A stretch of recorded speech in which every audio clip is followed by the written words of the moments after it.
ఎన్నో ఏళ్ల నిరీక్షణ, ఎన్నో ఏళ్ల నిర్విరామ కృషి, పట్టుదల, కొన్ని వేల లక్షల మంది బలిదానంతో ఈరోజు ఏర్పడినటువంటి ఫలితాల్లో భారతీయ జనతా పార్టీ పశ్చిమ బెంగాల్లో అత్యంతమైనటువంటి భారీ మెజారిటీతో ఒక శూర్పణఖలాగా, ఒక రాక్షసిలాగా ఉన్నటువంటి మమతా బెనర్జీని మట్టి గరిపించి కాళికా మాతకు ఈ రోజు రక్త తర్పణం చేశారని మన భారతీయ జనతా పార్టీ కార్యకర్తలు.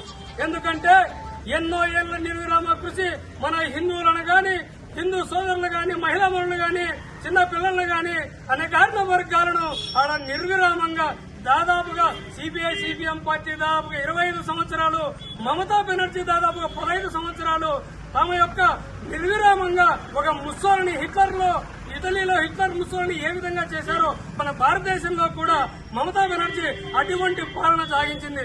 ఆ పాలనకు చరమగీతం పాడాలనే ఉద్దేశంతో ఏ విధంగా అయితే ఒక బుల్లెట్, ఒక ఫిరంగి ఇలాగా ఉన్నటువంటి మన అమిత్ షా గారు దాదాపుగా 15 రోజులు పశ్చిమ బెంగాల్లో నిద్రాహారాలు లేకుండా భారతీయ జనతా పార్టీ యొక్క గెలుపే మాకు ముఖ్యం, ప్రతి కార్యకర్తల యొక్క నిలబెట్టి కాలం ఎగిరేసి తీర్చిదిద్దే విధంగా మేము నిలబడతామని ఆ రోజు చెప్పి మరి గెలిపించాడు మన అమిత్ షా గారు.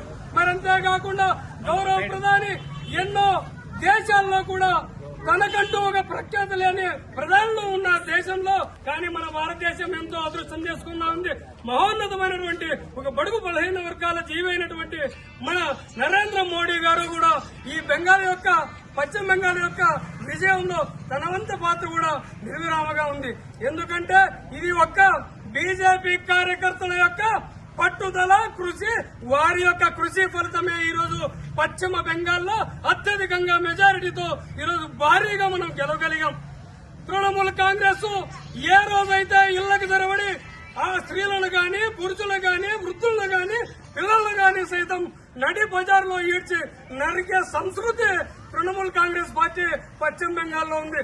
కానీ నేటి నుంచి రామ, కృష్ణ, జై శ్రీరామ్ అనే నినాదాలతో, జై హనుమాన్ అనే నిదానాలతో మేము మా పరిపాలన ఉంటుందని అమిత్ షా గారు చెప్పారు.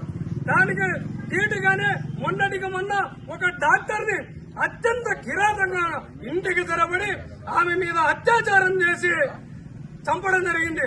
ఆమె తల్లికే నేడు భారతీయ జనతా పార్టీ తరఫున టికెట్ ఇచ్చి నిన్నే ఇదే రాష్ట్రానికి హోంమంత్రిగా కూర్చోబెడతానమ్మా, నువ్వు ఆడజాతికి స్త్రీల యొక్క మాన ప్రాణాలను రక్షించే దాంట్లో నువ్వు కీలక పాత్ర పోషించాలని అమిత్ షా గారు భుజం తట్టి ఆమె ఈ రోజు గెలిపించుకోవడం జరిగింది. కాబట్టి ఇలా చెప్పుకుంటూ పోతే భారతీయ జనతా పార్టీ యావత్ భారతదేశం మొత్తం విస్తరిస్తే ఎక్కడికి పోయినా ఈ గూండాగిరి గాని, రాజకీయంగా గాని, ఇంకో రకంగా ఉగ్రవాదులు, నక్సలిజం, తీవ్రవాదులు ఇటువంటి వాటిని పూర్తిగా అరికట్టే దిశగా అమిత్ షా గారు ముందుకు పోతా ఉన్నారు. మొన్నటికి మొన్న మనం చూసాం ఛత్తీస్గఢ్, జార్ఖండ్ లాంటి రాష్ట్రంలో ఆపరేషన్ కగార్ అనే ఒక ప్రక్రియను తీసుకొచ్చి ఎక్కడున్నటువంటి నక్సలైట్లను మాత్రం పూర్తిగా ఏరివేసి ఆపరేషన్ అనే ఖగారు తీసుకొచ్చి రావడం జరిగింది. నెక్స్ట్ పశ్చిమ బెంగాల్లో కూడా అదే జరగబోతా ఉంది. పశ్చిమ బెంగాల్ బీజేపీ కార్యకర్తలారా ఒక్కసారి మీసం మెలేసి తోడలు కొట్టండి. మన భారతీయ జనతా పార్టీ యొక్క ఔన్నత్యం, మన గొప్పతనం, మన నరేంద్ర మోడీ గారి సారథ్యము, అమిత్ షా గారి యొక్క పర్యవేక్షణ ఏ విధంగా ఉంటుందో మన భారతదేశానికి అంతా సగర్వంగా తెలిసే విధంగా చేస్తామని మనం ఈ సభంగా తెలియజేస్తున్నాం.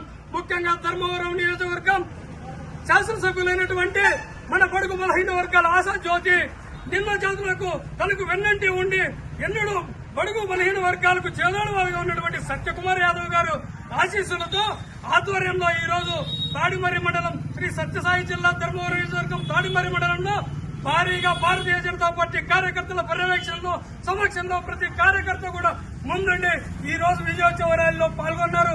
వారందరికీ ప్రత్యేకమైనటువంటి ధన్యవాదాలు తెలియజేస్తూ ఇంతటితో నా ఉపన్యాసాన్ని ముగించుకుంటున్నాను. భారత్ మాతాకి